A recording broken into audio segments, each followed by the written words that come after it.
부산. 사람들은 여름에는 태양과 바다를 즐기러 몰려오고 가을에는 영화제를 보기 위해 이곳을 찾는다. 밤이 돼도 도시는 잠들지 않는다. 화려한 불빛은 날과 날의 경계를 없애며 그 생동감을 자랑한다. 그러나 이곳 역시 2세기 전에는 초라한 어촌이었을 뿐이다. 그것도 지독히 가난하고 힘이 없어 외세에 휘둘리던 안쓰럽고 슬픈 나라에. 지금으로부터 125년 전, 앞이 보이지 않는 이 캄캄한 나라에 벽안에 한 청년이 찾아온다.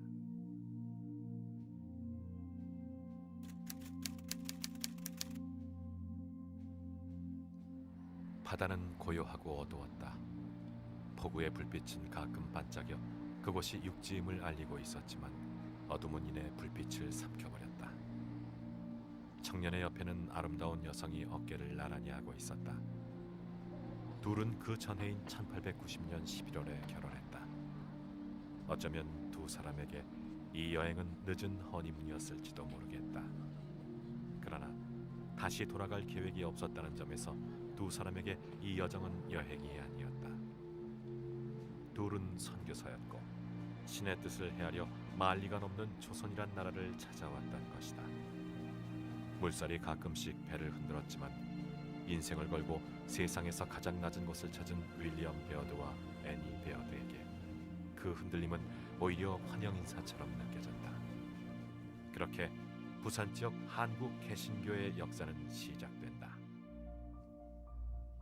베어드가 둥지를 튼 곳은 지금의 영주동 근처다. 단순한 살림집이 아니었다. 사랑방인 동시에 선교기지였으며 조선의 복음을 전하러 오는 선교사들이 거쳐가는 역참이기도 했다. 집은 소박을 넘어 궁핍했다. 작은 방 4개 10명이 때론 그 이상이 모여 살았다. 겨울바람보다 혹독했던 것은 꽁꽁 닫혀있는 조선 민중들의 마음이었다.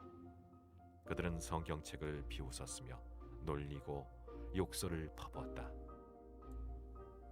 고난을 넘어 매일매일이 죽음과의 싸움 같았던 베어드의 선교가 처음 결실을 맺은 것은 초량교회였다. 1892년에 세워진 이 교회는 부산 최초의 교회이자 이후 대구로, 김해로, 그리고 평양으로 뻗어나간 숭실 개척 정신의 뼈대이기도 하다. 우리 초량교회는 베어드 선교사님께서 1891년도 9월달에 이 땅에 오셔서 부산에 땅을 사서 집을 짓고 복음을 시작하여 우리 초량교회가 한강 이남의 최초의 교회라고 여러분들이 이야기하고 있습니다. 베어드 선교사님께서 한국에 오셔서 참 사회적으로나 교육적으로나 또 종교적으로 큰 역할을 하셨는데 그 가운데 가장 뚜렷한 것은 그 숭실학당을 만들어주셨어. 그 당시에 숭실학당을 그 졸업한 학생들 가운데 고당 조만식 장로님 같으신 분은 베어드 선교사님한테 가장 큰 영향을 받았다고 이러시면서 자기 순교지에 기록한 걸 봅니다. 그와 더불어 그 고당 조만식 장로님의 또 영향을 가장 많이 받으신 분이 우리 교회 3대 주기철 목사님입니다. 우리 주기철 목사님은 그 마지막 일사각오에서 말씀한 것처럼 마지막까지 35년간을 신사참배를 안 하고 순교하실 때까지 그 정신을 이어받은 분들이 우리 경남의 그 손양훈 목사님과 또 한상동 목사님, 이런 분들이 마지막까지 신사참배를 안 하고 나중에 해방될 때까지 그 정신을 이어받은 게 가장 큰 영향입니다. 그래서 어떻게 보면은 베어드 선교사님으로부터 시작해서 그 참 하나님을 바로 믿는 그 바른 신앙이 쭉 면면이 흘러내려오면서 우리 기독교의, 남한의 기독교의 역사를 끝마치는 그 큰 기둥의 역할을 하신 분이 우리 베어드 선교사님입니다. 길은 끝없이 이어진다. 그 길 위에 베어드가 있었다. 때론 1년 중 7개월을 그는 길에서 보냈다. 말을 앞세우고 1600km에 이르는 거리를 그는 걷고 또 걸었다. 고성, 통영, 경주, 울산, 밀양, 진주, 안동, 상주, 대구 등 당시 베어드가 향했던 곳들은 대부분 최초의 개신교 선교사 방문지다. 입에 안 맞는 음식과 풍토병, 그리고 재물을 노리는 강도 때는 베어드의 일상이었다. 농촌 출신으로 체력이 남달랐던 베어드가 아니었으면 소화하기 힘든 여정이었을 것이다. 소문을 듣고 베어드를 찾아온 손님도 있었다. 1893년 김해에서 배시성을 가진 노인이 200리를 걸어와 베어드와 만난다. 약국을 하던 배성두라는 사람인데 후에 장로가 된 그가 세운 것이 지금의 김해교회다. 김해교회는 한강 이남 지역에서 한국인이 세운 최초의 교회다. 제가 베어드 선교사라면 아마 배성두 장로님을 만났을 때 굉장히 기뻤지 않았을까 그런 생각을 해요. 왜냐하면 지금도 복음을 전한다는 게 참 어려운데 그 먼 그 거리를 이게 선교사로 와서 언어도 불편한 곳에서 통역을 붙여서 이렇게 전도하는 게 굉장히 힘든데, 아니 낯선 사람이 한 사람이 찾아왔는데 그렇게 쉽게 복음을 받아들이고 감동을 받고, 잠깐 만났는데 그렇게 큰 만남이 아니잖아요. 그런데 가서 거기서 기독교 공동체를 만들고 교회를 세우고 이런 열매가 나타난다는 걸 볼 때에 뭐라고 할까요? 정말 하나님이 하시는 역사를 내가 보는구나 하는 그런 어떤 감동과 감격이 있지 않았을까. 그리고 제가 베어드라고 생각하면 이런 어떤 놀라운 변화를 가져오고 열매를 맺는 사람으로 인해서 계속적으로 선교를 하고자 하는 열망들이 그게 위로도 되고 용기도 생기지 않았을까 하는 생각이 되고요. 1894년 베어드는 사랑하는 어린 딸 낸시 로즈 베어드를 하나님께로 떠나보낸다. 슬픔은 힘이 되지 않는다. 베어드는 딸의 죽음 앞에서 이렇게 고백했다. 내 안의 본성은 강하지만 은혜는 약하다. 그것은 아내인 애니 베어드도 마찬가지였을 것이다. 그녀는 하늘이 무너지는 슬픔을 한 편의 찬송가에 담았다.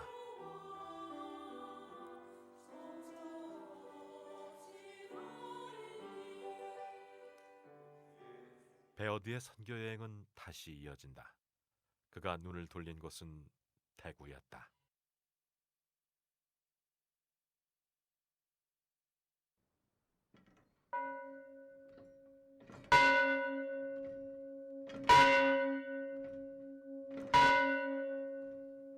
이제는 쉽게 들을 수 없는 교회의 종소리다. 아침을 깨우고 신앙을 깨운 이 종소리는 1933년부터 울려 퍼지기 시작했다. 이 교회를 개척한 것이 베어드다. 1895년 대구를 부산에 이은 선교의 징검다리로 확장한 베어드는 이듬해 작은 주택을 하나 구입한다. 빡빡한 선교 일정으로 베어드는 대구에 오래 머물지 못한다. 교육 자문관에 임명된 그는 대구를 처남인 아담스 선교사에게 맡기고 서울로 향한다. 대구 지역 최초의 개신교 교회인 대구 제1교회 110년사를 보면 베어드를 대구 제1교회 개척자로, 그리고 아담스를 설립자로 기록하고 있다. 베어드가 아내이자 아담스의 누이였던 애니 베어드를 평양에서 병으로 잃은 것처럼 아담스 역시 아내인 사라를 대구에 묻는다. 초기 선교사들이 겪었던 가슴 아픈 개인사들이다.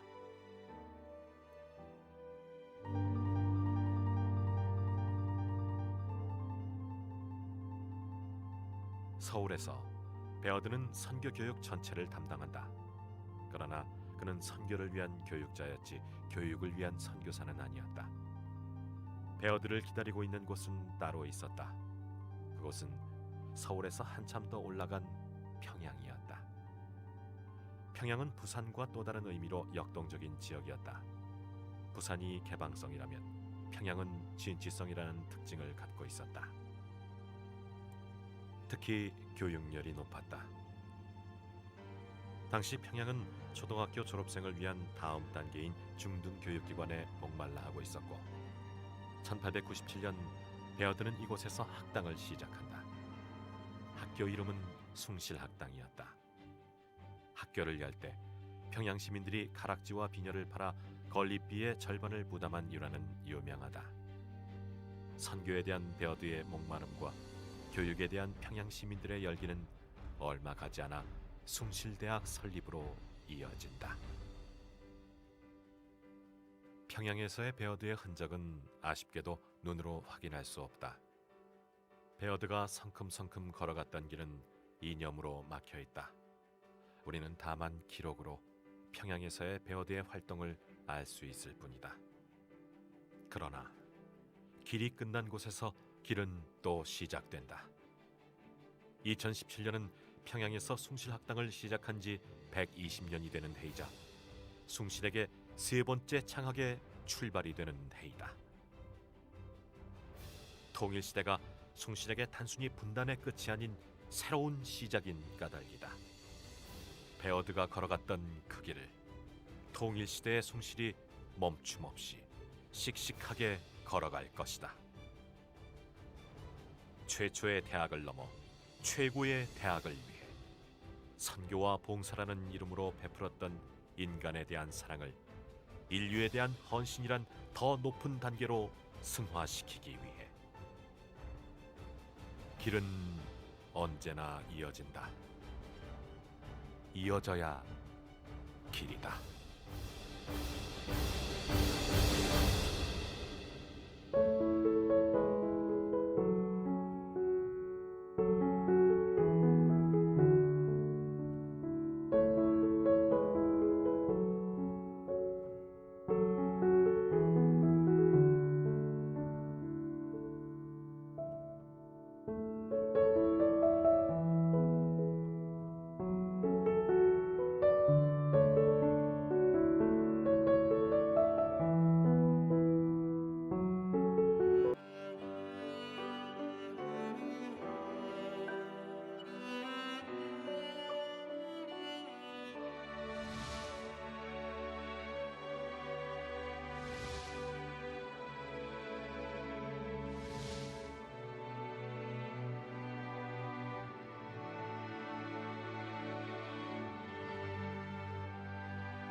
조용한 아침의 나라 조선.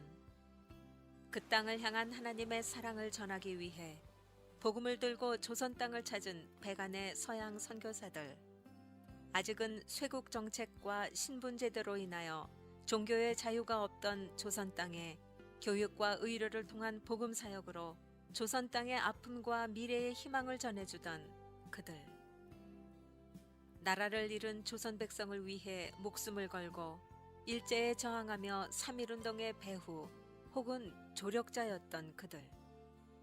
목숨을 위해 신사참배를 강행하던 조선 땅에 진리를 위해 신사참배를 거부했던 그들.